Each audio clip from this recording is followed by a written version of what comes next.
Okay, so you've got some stuff and you think people want to buy it. Well, in this episode, we're going to talk about doing a craft show and the 5 elements that you need to be successful for that show. I'm Robert, and this is From the Woodshed. Let's get into it.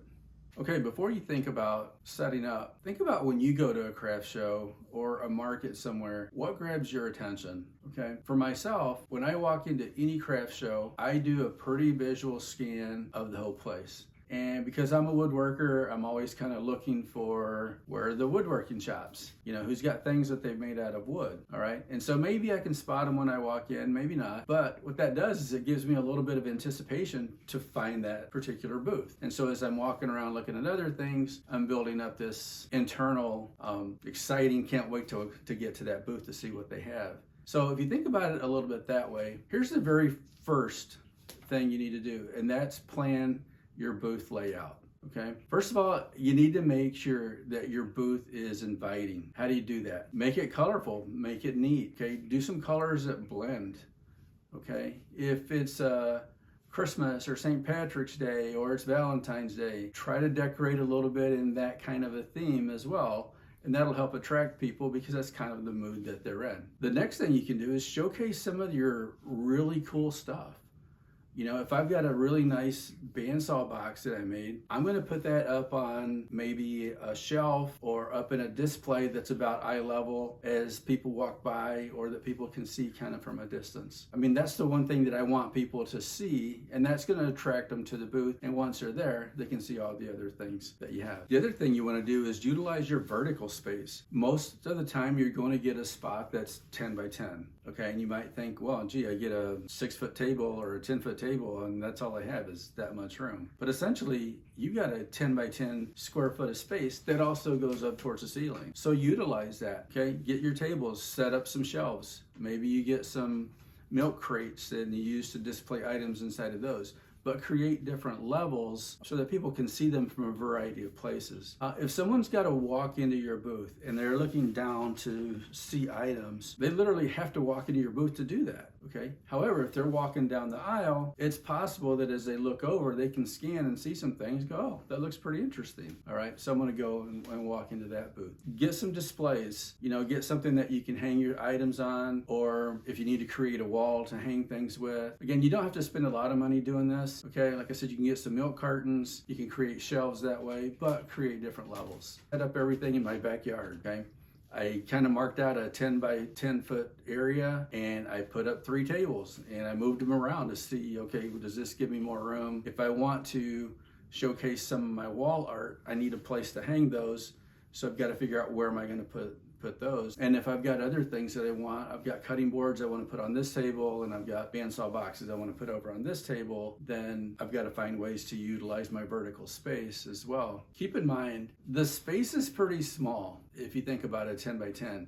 So you got to be pretty creative about how you set things up, okay? And again, going vertical helps a lot, but different levels is going to help. But you want people to walk into your booth, okay? If you only set things up in the front, all right, the only thing they're going to see is anything you have along the front, okay, on that table. And that's probably going to be pretty flat, okay? And if you're going to stand behind your table, well, now that puts a barrier between you and your customer. So it makes it a little bit more difficult to have a conversation or answer some questions. Okay, so think a little bit about that. I like to create a space or an environment where they walk into the booth and then they can see what's on the right. They can see what's in the back. They can see what's on the left. It gets a little tricky that way because you might have multiple people in your booth at a time. And that's perfectly fine. That's what you want. Okay, so make it easy for them to do that. Okay, tip number 2, and this is an absolute must. Bring extra supplies. What am I talking about? You might need to bring some signs. You might need to bring some extra tags to mark some of your items. Okay, you might want to bring some string, some tape, want to bring some scissors, all the things that might help you fix things at the very last minute, okay? Bring some markers, bring 2 or 3 pens, okay? Create yourself a little supply box.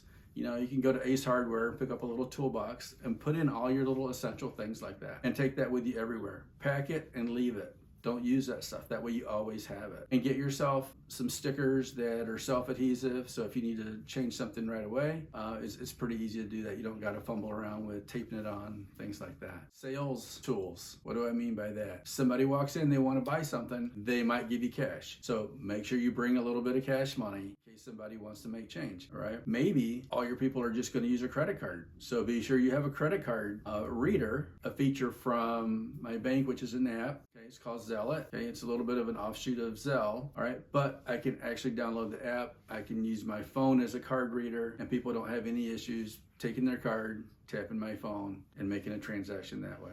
There are a lot of other companies that sell card readers, Square, Clover. You can get them pretty cheap. They cost about $30, okay? So not a big deal, but you gotta have a way to take payment. Maybe you wanna do Venmo. Maybe you wanna use Zelle, all right? Maybe you wanna do Apple Pay. And if you're gonna do those, fine. Just be prepared to do those. QR code on it, so they can just zap the QR code. Okay? People that use all those online methods of payment, they're used to zapping a code and putting in an amount. Okay? So make it easy for them, all right? And that's gonna make it really more efficient for you when it comes to checking out people, especially if you have multiple people in the store. The other thing that you're going to want to bring is things to make yourself comfortable. Wear some good, comfortable shoes. Okay, if you want to dress all stylish, okay, that's good. Okay, but wear some shoes that you can be up on your feet. Okay?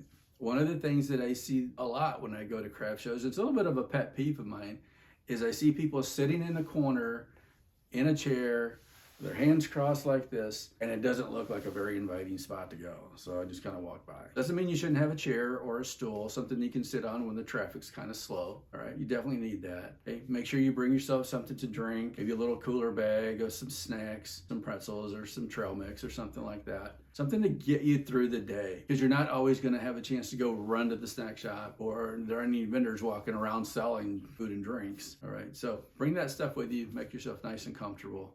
Okay, tip number 3, create some eye-catching signage. Now, this is a sign that I use at my craft show, and it's just a sign that I carved out of wood with my router, and then I painted the inside. If I'm using a tent, I'll hang it from the tent. If there's a wall in the back, I'll hang it on the wall. If there's just a shelf, I'll set it down just like this.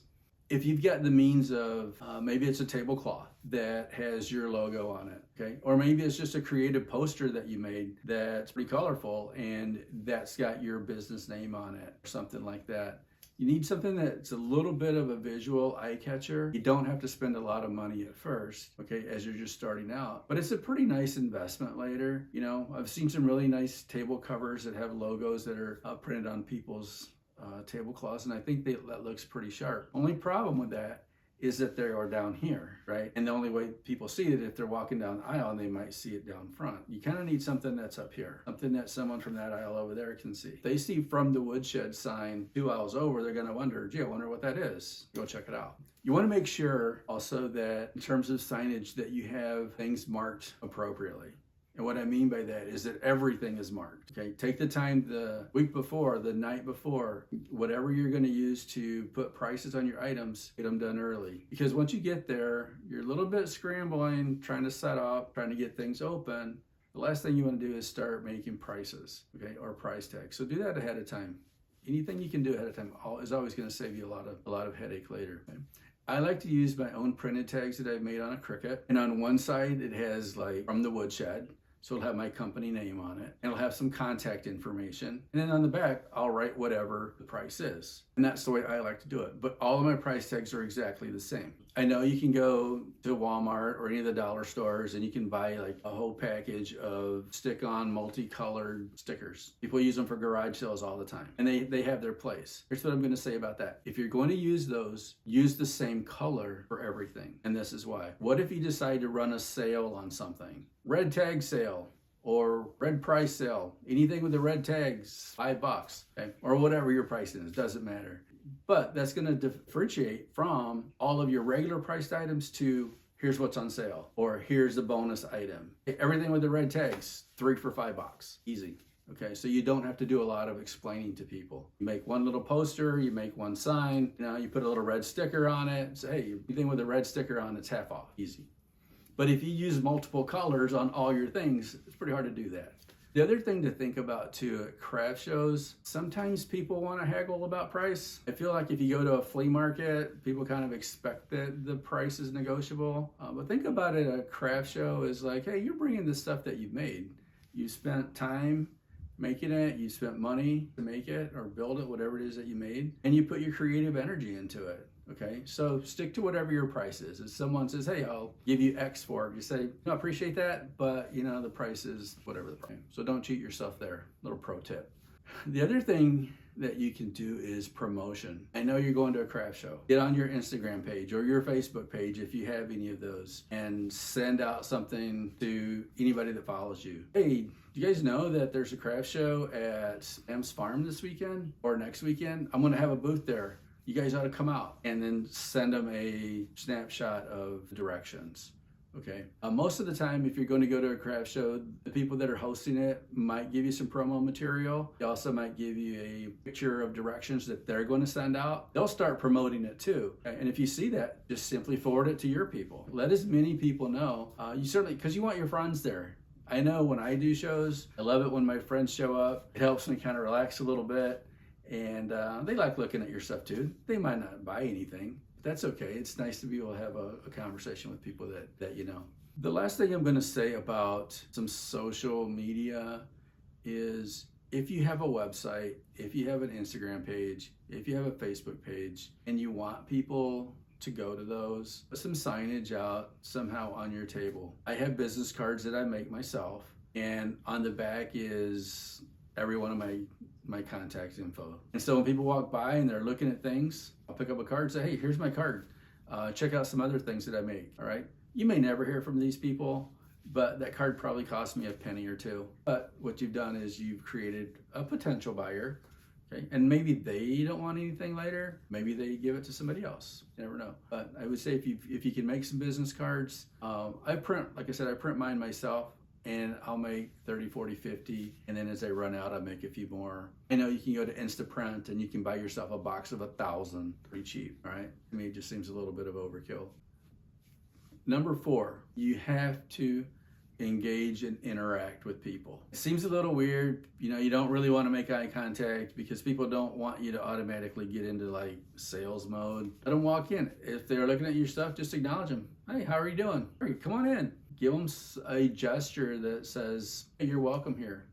Let them browse a little bit. Give them the first 10, 15, 20 seconds. Let them browse a little bit. And then walk over and say, for example, my stuff's all woodworking. I might say, everything you see here, I've made myself. So everything's handmade. If you have any questions, let me know. I'm glad to answer them.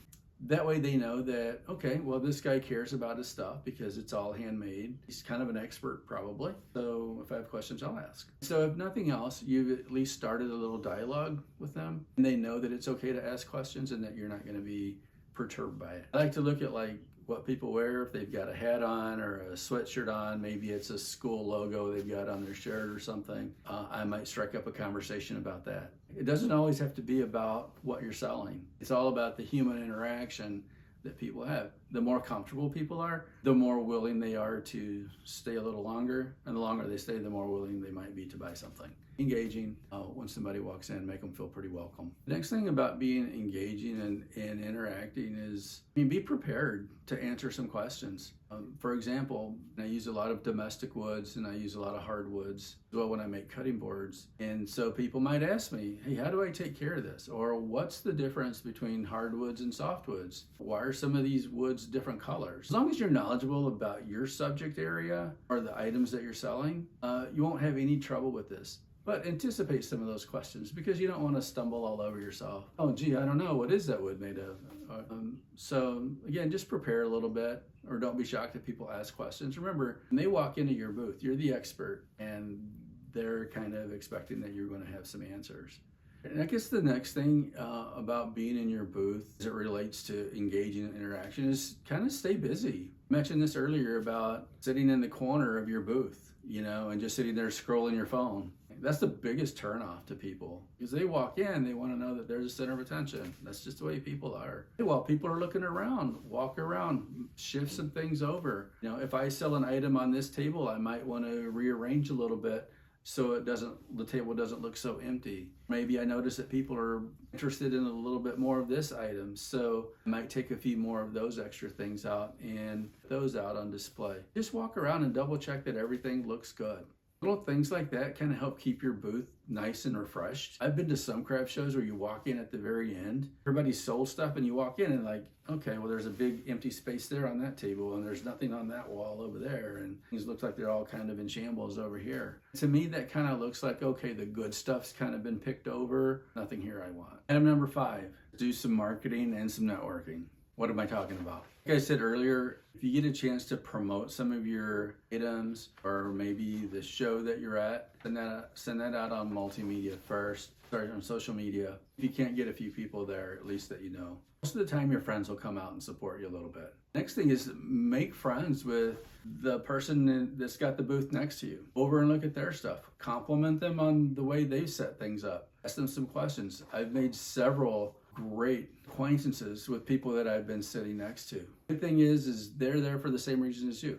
They want to sell some of their items, and they like for you people to walk in and say, oh wow, that looks really nice. There's times when you walk over, you go, oh yeah, I'd really like that. I'm going to pick that up at the end of the day, or can you set that aside for me? But you know, it's just important to support each other because you're all trying to do the exact same thing, and that's appeal other people and sell all the things that you have. Everything that can help you with is they can help provide a little security for you too. Maybe you need to run to the restroom, or you need to go grab a quick bite to eat, bring it back to your booth, something like that, or you have to help a customer, you have to help them get their stuff to the car. They can kind of watch your booth for you while you're gone for the 5 minutes or so. Also, they can kind of be a second set of eyes too. If you've got multiple people in your booth, you could walk over and say, hey, listen, could I get a hand real quick? And they're glad to just come over and just kind of stand and help watch. Fortunately, people do things without paying for them. Just something to be aware of, but that's why it's helpful to make friends with your neighbors at all of these shows. I mentioned this earlier, and that's promoting yourself. If you know if you're going to go to another show, let's say next month somewhere else, everybody you see, I'm going to have some new things next month, and we're going to be over in Glen Ellen. And later on this year, I'm doing a Christmas show in November out at Lamb's Farm. Nothing else, let them know that you're going to have different things a little bit later, and people will revisit your store if they're interested already in some of the things that you have. I mentioned this earlier too, if you got business cards, share them with other vendors too. Go over and introduce yourself. Hey, I'm Robert. My company's From the Woodshed, and I do a lot of woodworking, primarily home decor, kitchenware, cutting boards, do some outdoor furniture, things like that. Would you mind if I give you a business card if you ever hear anyone just looking for stuff? Trust me, every vendor is willing to help. I've taken several cards from people. I was next to someone at a booth at Lurvy's, and they did a lot of stained glass work, beautiful work. They do a lot of essential oils and things like that too. Called and talked to them a couple of times, and they've been doing it for a long time. Just pick their brain, like, what do you do for this? What do you do for that? How do you do, which credit card readers are you using? It's like that. I mean, people are very helpful if you're willing to share information. So your card, it's got some of your info, and be willing to take theirs. Ask them for a card too. Oh, let's do a quick recap. First thing you want to do is make sure you plan out your booth layout. Make it look nice and cool, nice and organized. Second thing, bring some extra supplies that you might need. Display materials, handouts, anything that, price tags, tape, scissors, pens. The third thing, create an eye-catching sign. Have some way that people can recognize who you are. You don't have to go buy a big vinyl banner. It can be a poster. It can be something you printed on your printer at home. Maybe you put it in a nice frame, or you print it in color, then it stands up on the tabletop. It doesn't have to be extravagant, but a little bit of color helps. Fourth thing is engage and interact with people. Willing to talk. Be social. The more they talk, the more comfortable they are, the more they're going to want to spend their money. And lastly, do some marketing and some networking while you're there. Get people's cards. I like to get cards just so I can look and see, wow, that's kind of a cool design. That's interesting. What information did they put on their card? It gives me some ideas for mine. For those of you that like a little bit more detail about how to set up your craft show booth, I go into some significant detail with 10 additional items that can help you be successful. Click on the link below in this description and let me know that you'd like those extra design tips. Okay, absolutely free. If this video has been helpful for you at all, I'd appreciate a thumbs up. I do a lot of other videos as well, so I'd appreciate a subscribe. Helps my channel and certainly helps me continue to create some content for you. All right, so till next time, and this is from the Woodshed.